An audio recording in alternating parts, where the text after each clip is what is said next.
So it's 2015 and I get this idea that I might want a motorbike.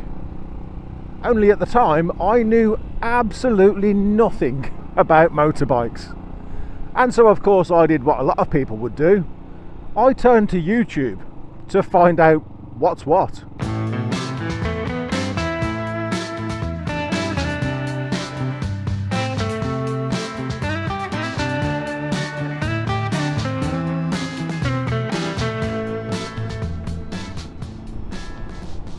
And when I say that I knew nothing, I mean I literally knew nothing about motorbikes, about biking. I didn't know about licenses, I didn't know about CBTs and 125s. I didn't even know where the motorbike controls were and what did what. I knew where the accelerator was, and that was about it. I had no idea which foot control did what. And so I turned to YouTube. And as I'm watching and learning about what I could do, what I couldn't do, CBTs, licenses, the theory behind how to actually ride a motorbike, eventually I reached a decision that I wanted to go the 125 route. And then the videos that I was consuming changed. I was no longer watching videos learning as such. I was actually just consuming then, and I was watching YouTubers, most of whom had this bike. There was Captain. His channel was called An Idiot Biker, but he called himself Captain. He had a red one of these. His channel's closed now. And then there was Ryan's Life Riding. He had a grey one of these. His channel's still live, he just doesn't post anymore. Dan the Two-Wheeler, yep, he also had one of these. His channel's still live, but again, he doesn't post anymore either.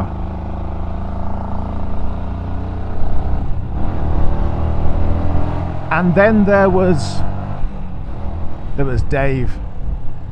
His channel was called It's Another Dave, and Dave's channel's closed now. And he had one of these. In fact, he had this exact colour scheme, and it was from Dave's channel that I decided that I wanted this exact colour scheme. In fact, although Dave's channel is closed, Dave used to ride out with another YouTuber whose channel isn't closed. I went onto his channel and managed to find a couple of videos of the two of them riding out together. If I put a picture on the screen of Dave's bike, you will see exactly why I bought Rafiki, because it is the exact colour scheme down to every single panel and the colour of the wheels, etc. And to be fair, it wasn't just YouTube. I was also on eBay. In between watching videos and learning about CBTs, 125s, etc. In between that and starting to watch the YouTubers who have the YZF R125, I found myself on eBay.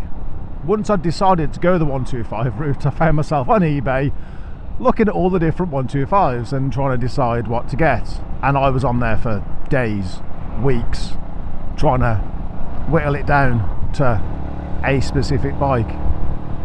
And of course, yes, eventually it was always going to be this bike, and it was from then that I went on to watch all these different YouTubers that had this bike. I learned so much from YouTube. It really did help inspire me to take that idea of I think I might want a motorbike, and actually turn it into something tangible, you know, actually make it real. I remember not long after doing my CBT, and I was out on one of my very first solo rides, because of course back then I didn't know any bikers, I didn't have any biker friends, hence why I turned to YouTube.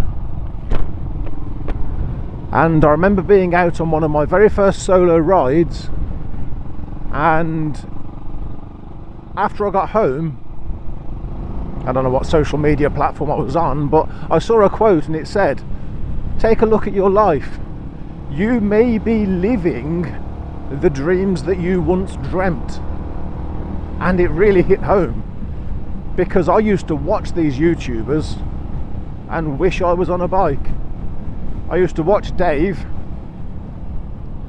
and think to myself, I wish I was on a bike, I wish it was a YZF. How great would it be to have that exact colour scheme? And there are times when you're dreaming these dreams and you think, is it ever going to happen? Is it just wishful thinking? And it did happen. And it happened thanks to YouTube. Don't get me wrong, you have to put in the work as well. You know, you have to go do your CBT. You have to save up and get the bike and get the helmet and get the gear. Do get the gear. So you do have to put in the work, and you have to have the balls to go out on your very first solo ride. But along with everything that you have to do yourself, along with that time and effort that I put in, there was YouTube. And I felt like YouTube was backing me up. And all these YouTubers that I was watching, they were backing me up, and they were my inspiration for turning that dream into a reality. Now, back then, I didn't have any notion whatsoever. I didn't have any desires of creating a YouTube channel. That would actually come many, many years later.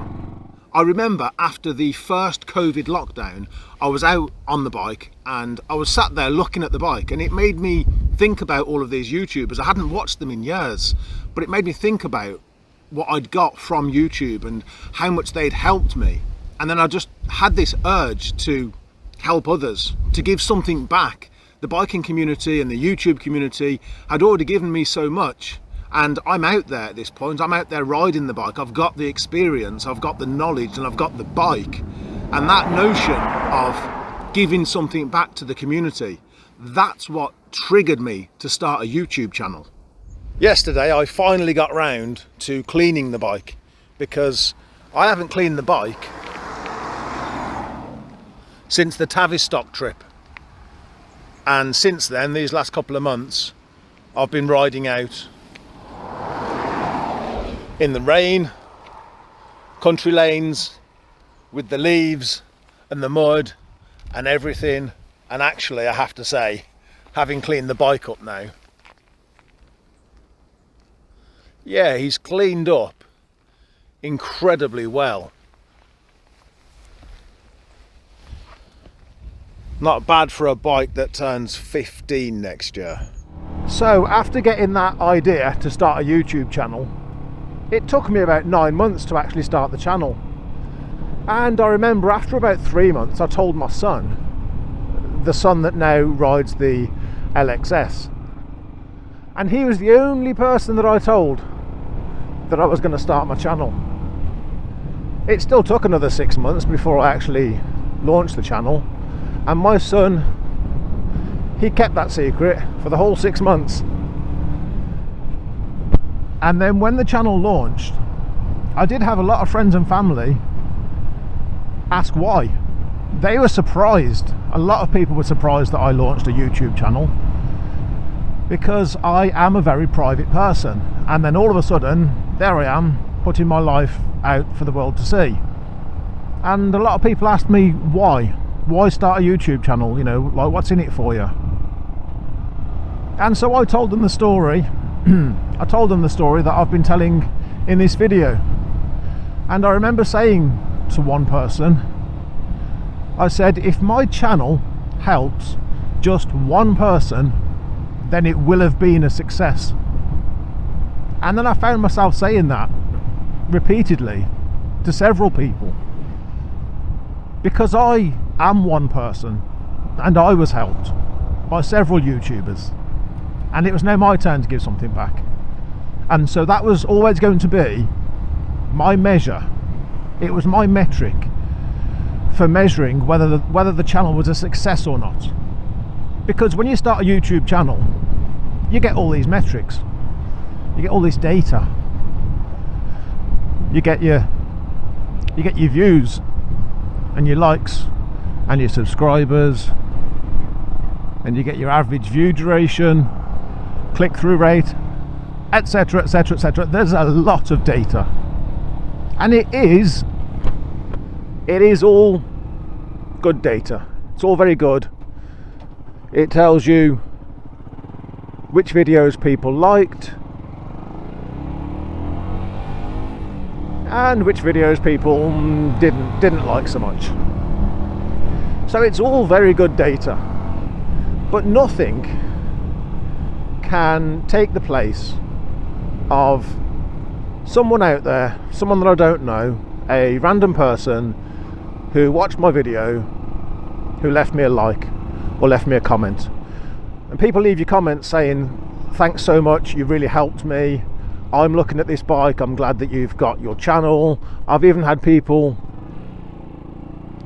ask me questions about the bike that I've been able to answer. I've had people say, can you tell me what size bolt this is? I've lost a bolt for this bit of the bike, and I've gone and taken the bolt off and measured it and sent them the measurements, and they've come back and thanked me. Those are the comments that confirm that this channel has been a success. I know of at least 2 people who have also started their own channels and have given me credit in that respect, and you have to be humble and you have to accept the credit, and I think there's no bigger compliment than someone saying you were my inspiration to start a channel. See, I don't really get to say that to the likes of Dave. He was my inspiration. I mean, they all were, but especially Dave. And I don't get to say that to him, but I do know 2 people who've started channels and have said to me that I inspired them to start channels. And it's not about, it's not about me seeking validation or seeking credit. But when I think back to the number of times I told people, if my channel helps just one person, it will have been a success. Yes, I can look at subscriber count and views, etc, etc, but the real success of this channel comes from the viewers, because a channel without viewers is an empty channel, and it wouldn't have meant so much. But the viewers, the people who show up and watch the videos, they are what's made this channel. Everyone that's watched, liked, subscribed, especially the people who've left comments. So for all the time and effort that I've put into this channel, and for all the metrics that YouTube can send me, actually the success of this channel comes down to its viewers.